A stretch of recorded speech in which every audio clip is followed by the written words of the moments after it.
Hello, everybody. My name is Ed. I'm in my armchair, and the smoking lamp is lit. And guess what I'm smoking today? My favorite pipe. Look at this guy. And take a look, because there'll be a test. This is a Stanwell number 63. This is a Stanwell 62. Look at this guy. Huh? This guy here, Stanwell 64. Beautiful pipes. Beauteous megamus maximum. That's Latin, you know.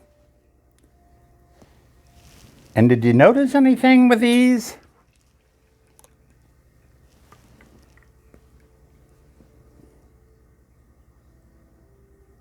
They're all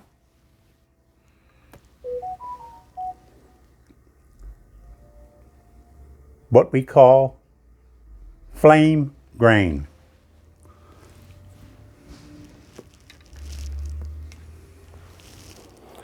Now, soon, because I've ordered it, I have another special Stanwell pipe coming in that is also flame grain. So I'm going to explain what flame grain is when that comes in. Might be towards the end of this month.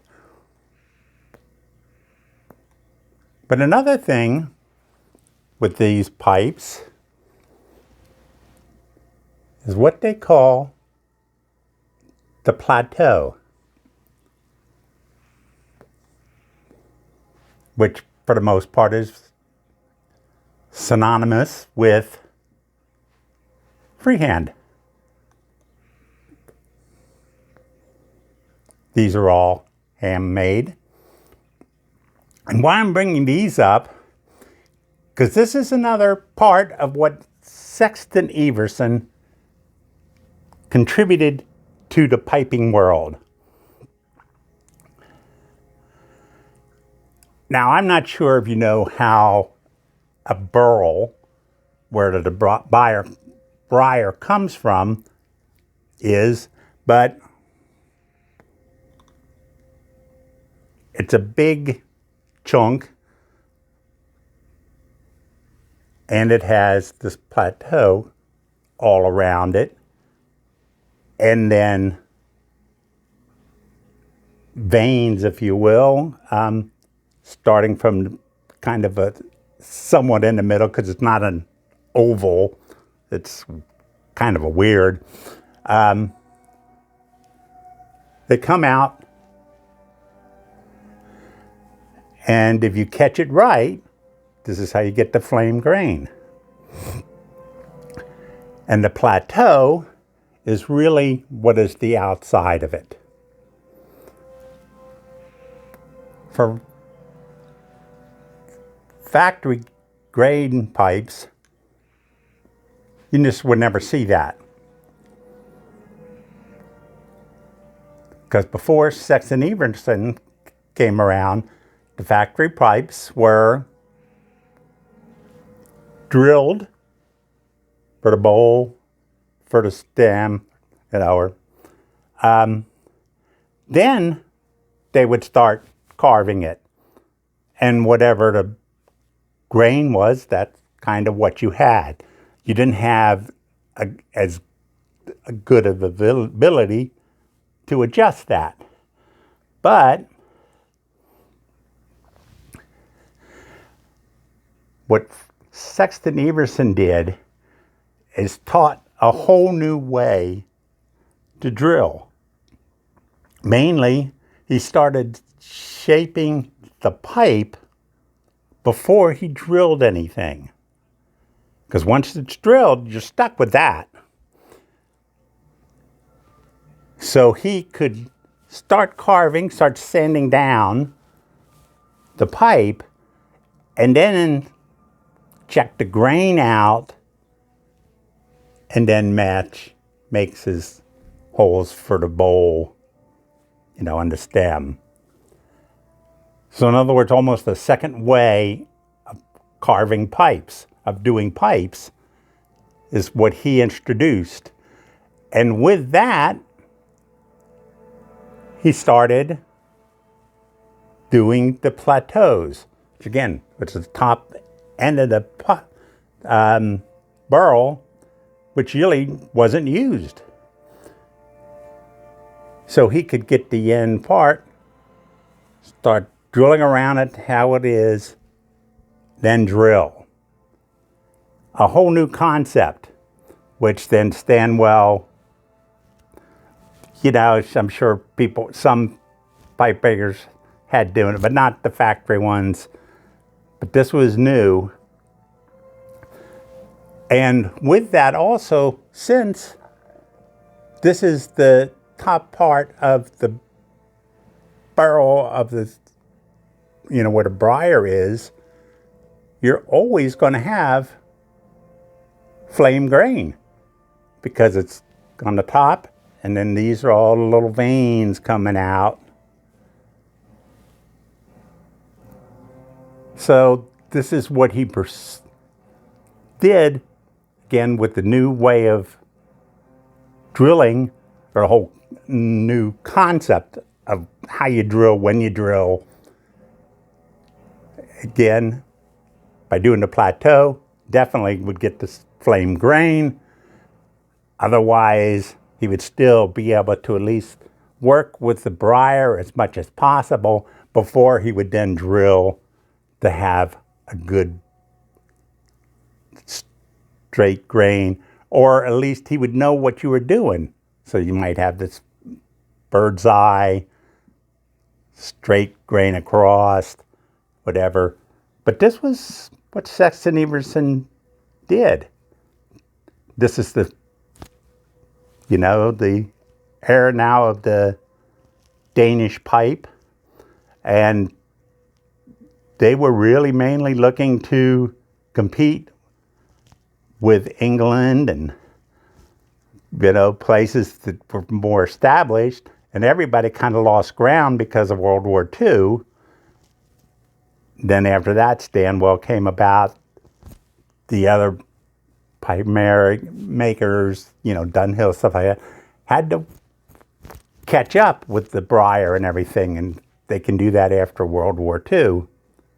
So this was their answer, and so many people have then copied this. Sixten Ivarsson, and I think I've said this before, was a teacher. So anything he knew, he wanted to pass on. He wanted you to be a better pipe maker than him. And that's why he's kind of the godfather, definitely godfather of Danish pipes, the Danish design, but a lot of ways the main guy. So many great pipe makers learned from him. So that's a little bit more of why to Stanwell. These are ones part of what I'm collecting. And this one here is one of my favorites. I just love this one. And since I don't smoke the same pipe twice in a day, I can just pick up one that's close if I want to. That's the truth. Another example of the plateau is this guy right here. This is a poker, but you got the plateau on the top. And here, he got,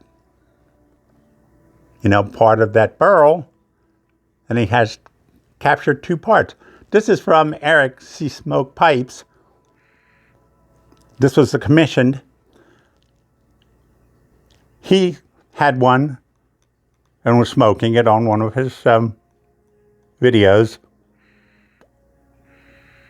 And I saw it, had to have it, and I wanted to see smoked pipes, one of Gary's pipes, or I mean Eric's pipes. And this was just perfect. So, thank you. Now, a VR2 Lethal Precision, or as he used to be known as Lethal Precision, has a name change. Griffin Pipes Lethal. A little strange, but I imagine he wanted to get the lethal in there. I'm sure he'll change it. Eventually, if he gets so confused, he just might go by Chad, which is his name. Griffin, which I'm assuming is his name also. But he's celebrating 300 subscribers. Good for him. You like him. I like him. That means something. Doc and the captain like him. There's 3 of us right there. So his VR is weird interpretations of this, but what is your favorite accessory for pipes? You know, some people are doing their tobacco as their favorite. Some are doing the pipe as a favorite accessory. Lighters, tampers. But I'm doing something a little different, which is the most important part of the smoking of a pipe. You can't do without it. And that is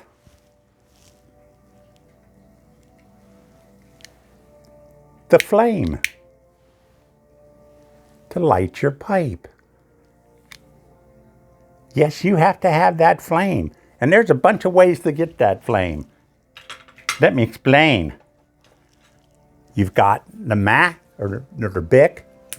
This is kind of the long stem one, regular Bic, which I don't use that much. Stanwell, beautiful one. Flame. Oh yeah. Don't use this on a pipe, but people do. You know, you got to be careful with it, but you can do it. You can do it.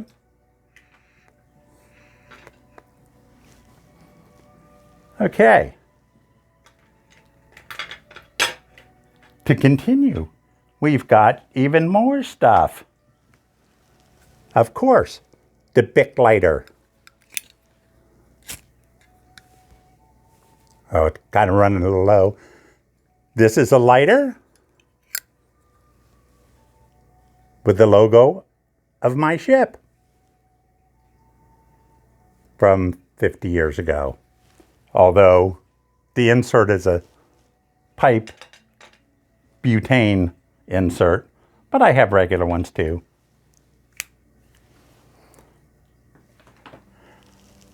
And then the two bestest, this is my favorite type right here.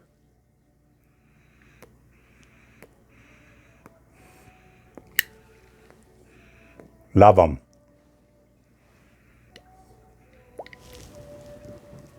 In fact, because I love them,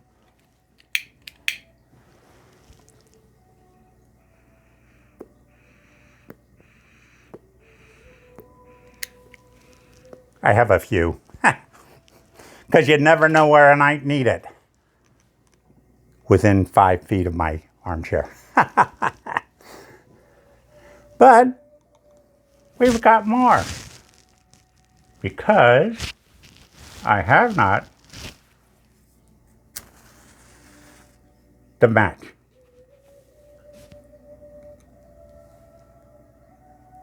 The flame.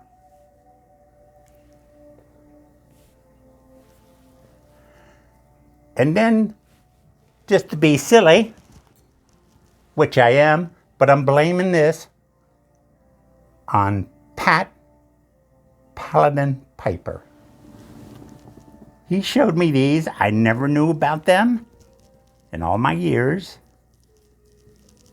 Hold on. Of course, it takes a light to get a light. A cedar stay.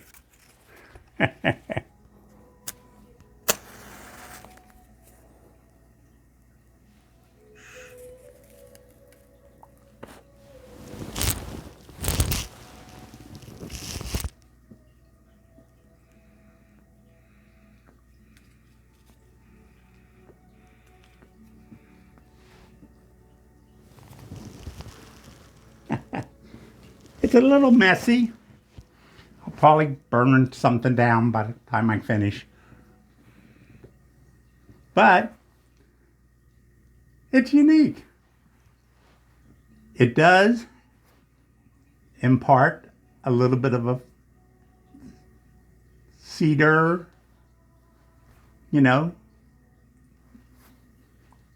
part of the experience. And I do those occasionally, more times than not when I'm outside. But I do it. It's all part of it. So remember, in my case, and in your case, what is the accessory that you have to have? It's flame. Don't smoke your pipe without it. You know what I mean? That's your vaping, I guess. And you know what? It's so versatile. You can do it with cigars too. And another thing I forgot this one. A lighter to get your flame. Look at this guy. It's a pen.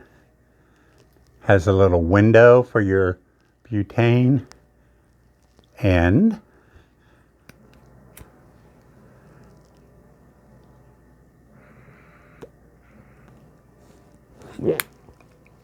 it's designed for pipes. I got this from a friend of mine,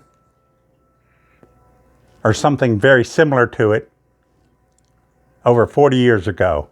I've been using it. I've gone through 3 different ones of that because I used it so much. Those are no longer available, but this guy is. And I've had this for, 10 years now. Another way to get your flame. Well, again, I hope you like this. So do hit the like button, subscribe if you're not already subscribed, and remember, if you don't like, you're not going to get to heaven. So may your smoking lamp always be lit. Take care out there.